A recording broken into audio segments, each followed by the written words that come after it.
భాష్యం Bloom CBSE school ను కాకినాడ పరిసర ప్రాంత ప్రజలు ఆదరించాలని భాష్యం విద్యా సంస్థల వైస్ చైర్మన్ భాష్యం హనుమంతరావు పిలుపునిచ్చారు. కాకినాడ ఏడీబీ రోడ్లో భాష్యం విద్యా సంస్థలు నూతనంగా ప్రారంభించిన భాష్యం బ్లూమ్ సిబిఎస్ఈ స్కూల్ ప్రాంగణంలో హూప్లా పేరిట వార్షికోత్సవ వేడుకలు ఘనంగా నిర్వహించారు. కార్యక్రమంలో పాల్గొనేందుకు విచ్చేసిన అతిథులకు స్కూల్ విద్యార్థులు మార్చ్ పాస్ట్ నిర్వహించి ఘన స్వాగతం పలికారు. కార్యక్రమానికి స్కూల్ ప్రిన్సిపల్ ధృవీణ స్వాగతం పలికారు.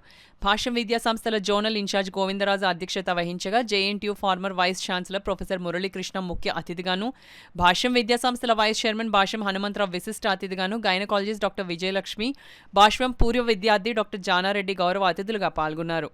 తొలుత అతిథులు జ్యోతి ప్రజ్వలన చేసి కార్యక్రమాన్ని ప్రారంభించారు. అనంతరం ముఖ్య అతిథి ప్రొఫెసర్ మురళీకృష్ణ మాట్లాడుతూ ఒత్తిడి లేని విద్యాబోధనతో ఉత్తమ ఫలితాలు సాధించవచ్చునని అన్నారు. భాష్యం విద్యా సంస్థల వైస్ చైర్మన్ భాష్యం హనుమంతరావు మాట్లాడుతూ భాష్యం విద్యార్థులు నేడు ప్రపంచవ్యాప్తంగా వారి సత్తా చాటుతున్నారు. అనంతరం అతిథుల చేతుల మీదుగా విద్యార్థులకు బహుమతులు అందజేశారు. ఈ కార్యక్రమంలో భాష్యం ఉపాధ్యాయులు, విద్యార్థులు, వారి తల్లిదండ్రులు పాల్గొన్నారు. ఇదే స్టూడెంట్ ని అలా సడన్ గా తీసుకెళ్లి ఏ అమెరికాలోనో లేకపోతే ఆస్ట్రేలియాలోనో లేకపోతే జర్మనీలోనో పడేస్తే అసలు అత్యద్భుతంగా మారిపోతారండి. The manner in which they behave, వాళ్ళ ఆలోచన సరళి, వాళ్ళ బిహేవియర్ అన్నీ మారిపోతాయి. ఎందుకు చెప్తానంటే ఇవాళ ప్రపంచం అంతా ఇండియన్ స్టూడెంట్స్ కోసం వెయిట్ చేస్తుంది. ఇండియన్స్ అంటే చాలా ఇష్టం అందరికీ కూడా. దానికి కూడా కారణం 3. ఒకటేంటంటే మన మ్యాథమెటిక్స్ చాలా బాగుంటుంది.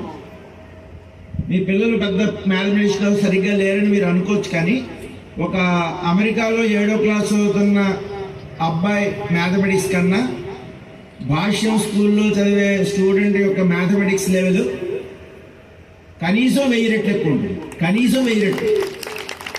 అంత దారుణంగా ఉంటారండి.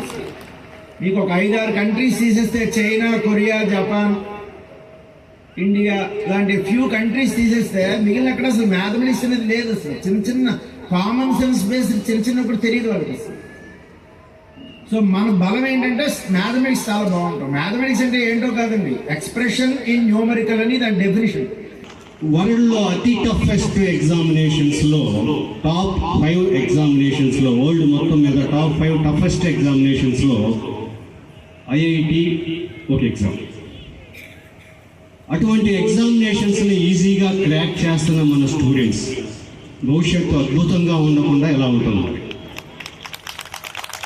అలానే ఇవన్నీ ఒక ఎత్తు అయితే, యాజ్ ఏ పేరెంట్ మనం ఒక పేరెంట్స్ రోల్ ఎలా మనం పిల్లలతో కరెక్ట్ టైం, క్వాలిటీ టైం మనం స్పెండ్ చేస్తున్నాము, అది వెరీ వెరీ ఇంపార్టెంట్.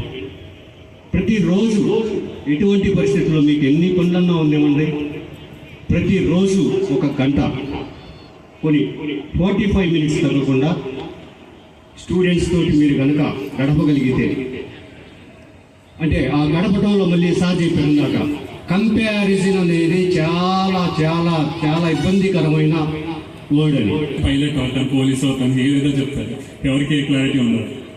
అలాంటి ఒక సిచ్యువేషన్లో ఇక్కడ నేను స్టార్ట్ చేసినప్పుడు నా జర్నీ, లైక్ ఒక క్లాస్ రూమ్ తీసుకుంటే ఒక 30 మంది, ఒక 30 స్టూడెంట్స్ ఉంటారు. సో జనరల్ పర్సెప్షన్ ఎలా ఉంటుందంటే, ఒక 2 స్టూడెంట్స్ బాగా చదువుతారు, లేదా ఒక 5 స్టూడెంట్స్ బాగా చదువుతారు, ఫస్ట్ 5 స్టూడెంట్స్ మాత్రమే కేర్ తీసుకుంటారన్న ఇదిలో ఉంటారు. మిగతా 25 స్టూడెంట్స్ ఎవరు పట్టించుకోరేమో అన్న థాట్ ప్రాసెస్ జనరల్గా ఉంటుంది. బట్ నేను లక్కీ ఆ టైంలో ఇక్కడ జాయిన్ అవ్వడం వల్ల ఆల్మోస్ట్ అకాడమిక్స్ ఒక్కటే కాదు ప్రయారిటీ, అంటే ప్రతి స్టూడెంట్లో ఏదో ఒక ఇండివిజువాలిటీ ఉంటుంది, అంటే తనకంటూ ఒక స్పెషాలిటీ ఉంటుంది. Need not be academically strong, but some hidden talent అనేది ఉంటుంది. సో ఇక్కడ ఎలా ఉండేదంటే మాకు ఆ స్కూల్లో ఉన్నప్పుడు, సో ఇండివిజువల్గా టీచర్స్ అనేవాళ్ళు ప్రతి స్టూడెంట్కి రీచ్ అవుట్ అయ్యేవాళ్ళు. So even if is not academically good, they would encourage him in sports or cultural activities. So వాళ్ళకి ఏదైతే స్పెషాలిటీ ఉందో అందులో ఎంకరేజ్ చేయడం అనేది చాలా ఇంపార్టెంట్ అనిపించింది.